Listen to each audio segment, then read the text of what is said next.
Welcome back guys. तो last video में हमने इसके ये जो बैकग्राउंड में जो वाटर वाला पार्ट था उसे कवर किया था। आज हम ये जो हेयर वाला पार्ट है यहाँ पे एंड ये जो फोरहेड वाला पार्ट है उसे कवर करने वाले हैं। बेस लेयर के लिए हम यहाँ पे भी चारकोल पाउडर का यूज़ करने वाले हैं।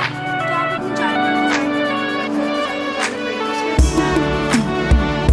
ये कर लेना अच्छे से पहले इसे लगा देना।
स्टार्ट करेंगे।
तो आज के लिए इतना ही, मिलते हैं नेक्स्ट वीडियो में। आज के वीडियो में हमने ट्राई किया कि हम पूरा फोरहेड कवर कर पाए और आई थिंक ये कवर हो भी चुका है। अब हम ड्रॉ करने वाले हैं नेक्स्ट वीडियो में इसका इतना पार्ट। मिलते हैं नेक्स्ट वीडियो में। चैनल को सब्सक्राइब और वीडियो को लाइक ज़रूर कर देना और कमेंट में ज़रूर बता देना ये वीडियो कैसी लगी।